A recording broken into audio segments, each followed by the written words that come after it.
আমি একটা সময় শুধু স্বপ্ন দেখতাম নিজের একটা ঘর হবে, ভালোবাসার মানুষ থাকবে পাশে, আর একটা ছোট্ট পরিবার থাকবে। খুব বেশি কিছু তো চাইনি, তাই না? বিয়ের পর প্রথম কটা বছর ভালোই কেটেছিল, হাসি ছিল, স্বপ্ন ছিল, বিশ্বাসও ছিল। কিন্তু ধীরে ধীরে সব কিছু বদলে যেতে শুরু করলো। স্বামীর ভালোবাসা ছিল না, ছিল দায়িত্বহীনতা আর অবহেলা। আমি দিনের পর দিন চেষ্টা করে গেছি সংসার টিকানোর জন্য, কিন্তু তার হয়ে ওঠেনি। মানুষ ভাবে নারীরা নাকি কম সহ্য করে, আসলে না, নারীরা অনেক কিছু সহ্য করে, শুধু এক সময় সে চুপ হয়ে যায়। একদিন আমি ভেঙে পড়লাম, ভেবেছিলাম আমি বুঝি কোনো ভুল করেছি, ভেবেছিলাম হয়তো আমি ভালো স্ত্রী হতে পারিনি। কিন্তু না, আমি চেয়েছিলাম সংসারটা টিকানোর জন্য, আমি চেয়েছিলাম সংসারটা রাখতে, কিন্তু যার মনেই ছিল না ভালোবাসা, তার সঙ্গে আর কতটা চলা যায়। একদিন সত্যি আমি চলে এলাম, হাতে ছিল না কিছুই, না টাকা না নিরাপত্তা, শুধু একটা সন্তান, আমার বুক ভরা কান্না।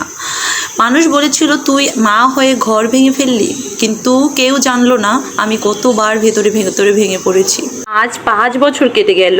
আমি এখন একটা ছোট্ট চাকরি করি, সন্তানকে স্কুলে পড়াই, সকালে ঘুম থেকে উঠে রান্না করি, বিকেলে তাকে পড়াই, আর রাতে একা ঘুমাই। হ্যাঁ, আমি এখন একা, কিন্তু শান্তিতে আছি। নিজেকে আর কাউকে প্রমাণ করতে হয় না। আমি এখন জানি একজন নারী চাইলে নিজের পায়ে দাঁড়াতে পারে। ভালোবাসা ছাড়া সংসার হয় না, আর সম্মান ছাড়া সম্পর্ক টিকে না।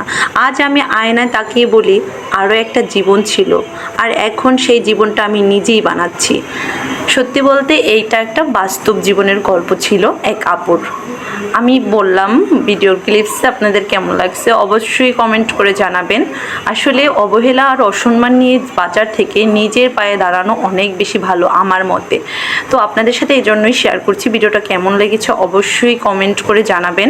বিবাহিত ভাইয়ারা যারা আমার ভিডিও দেখেন তাদেরকে বলতেছি, স্ত্রীর মূল্য ঠিক তখনই বুঝবেন যখন অসুস্থ হয়ে বিছানায় থাকবেন। তখন স্ত্রী ছাড়া সেবা করার মতো কাউকে পাশে পাবেন না। স্ত্রী হলো স্বামীর জন্য পৃথিবীর সবচেয়ে বড় শুভাকাঙ্ক্ষী। মানে আপনারা মানেন আর নাই মানেন, কথাটা কিন্তু বাস্তব। একবার মিলাইয়া দেখবেন অসুস্থ হওয়ার পর আপনার পাশে কাকে পাচ্ছেন। আমার পরিস্থিতি খুবই নড়বড়ে। ব্যক্তিগত জীবনে বিভিন্ন সমস্যা নিয়ে দিন পার করছি।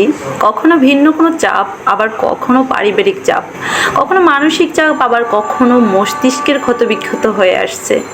তবুও কেউ যখন আমাকে জিজ্ঞেস করে কি অবস্থা, উত্তরে আমি বলি আলহামদুলিল্লাহ, সব সময় ভালো আছি। এর কারণ আমি এতটুকু বুঝতে পেরেছি বা এতটুকু শিখেছি, আমার খারাপ পরিস্থিতিতে দুনিয়ার কারো কিছু যায় আসে না। তাই আমি কাউকে কখনো বলতে চাই না আমি খারাপ আছি। আসলে আলহামদুলিল্লাহ, আলহামদুলিল্লাহ, আল্লাহ তাআলা যেমনই রাখে তাতেই আমি আলহামদুলিল্লাহ। তো ভিডিওটা ভালো লাগলে অবশ্যই একটা লাইক করে দেবেন। ভালো না লাগলে লাইক না করলেও সমস্যা নেই, তবে ভালো লাগলে যদি লাইক করেন আমার একটু উপকৃত হই।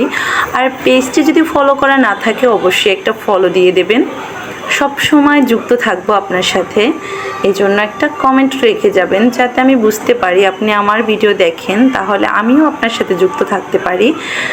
আল্লাহ হাফেজ।